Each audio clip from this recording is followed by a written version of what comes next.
From Porcio, TopVelocity.net. 3x pitch BioMetrics here. Kenneth, 3x Velocity Camp.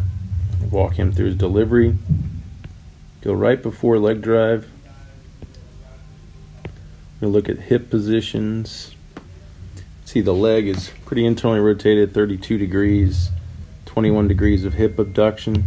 Okay.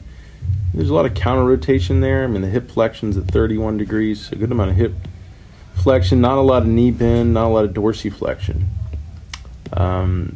So slightly collapsing. Knee is going inward. Hip is really leaning back hard. Trunk is leaning back hard.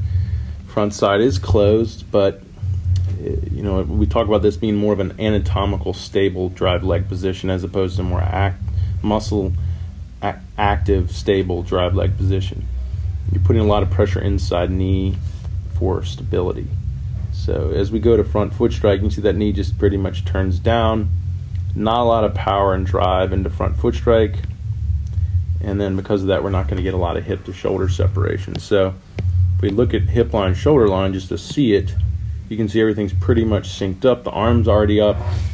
The arm's hyper abducted here, which can be hard on the shoulder. Worried about impingements, going up elbow that high above shoulder.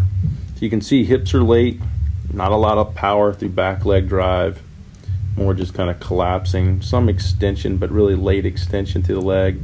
And you can see everything's just rotating together. If we look at the kinematic sequence to see how it's sequencing,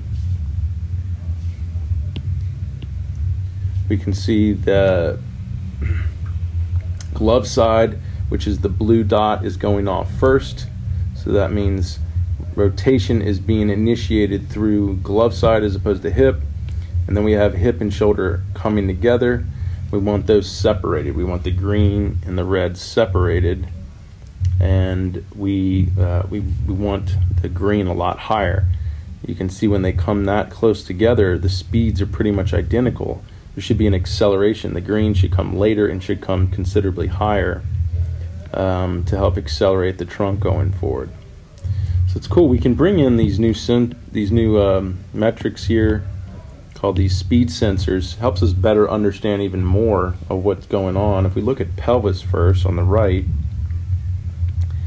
we can see the red is an indication of sway, or basically side rotation or speed going away from the target. So the hips are like pretty much peaking in rotation about right here, and then the blue line indicates thrust going forward, which you can see starts to happen here.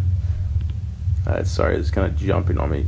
It's happening here later in the movement, and you can see the yellow is the net speed. So you can see the rotational peak is in reverse, but it's almost the amount of net speed going off. There's really not a lot of it being linear, so there's just a lot of rotational energy is basically what we're seeing.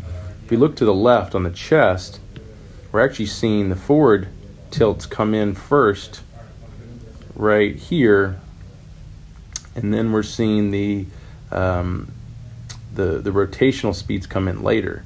So forward happened right at front foot, and then you see it kind of, well, actually it was in a negative. So let's just say rotation did come first here, and then we see that forward thrust in the blue. But at this point, we're pretty much at pitch release, and then we're seeing more thrust after pitch release. So the forward tilt started to come because the front leg, you can see, it stabilized well and had a little extension, but it's coming mainly more after pitch release. So if we were able to separate better through rotation, we could have ultimately transferred the trunk well enough forward before pitch release. So the key to really getting more power towards the target is really what we're looking at, is going to be in this kinematic sequence, getting the hips and shoulders to separate, and the hips really to drive rotation and really see a good peak in the green, the trunk picking up later. Right now we just have everything rotating together, which is not allowing Kenneth to take advantage of his big 6'5" frame. So this is going to be key for him making big jumps in velocity, which he's already been doing in the training here.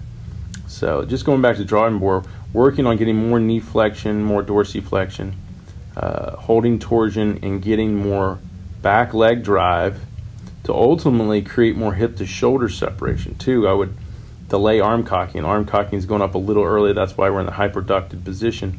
And then that should enhance hip to shoulder separation. As long as we can stabilize like you're doing and getting front leg drive as well, then we're going to see a lot of linear power going forward, which will be indicated in a lot of those linear 3 speed measurements or those thrust measurements.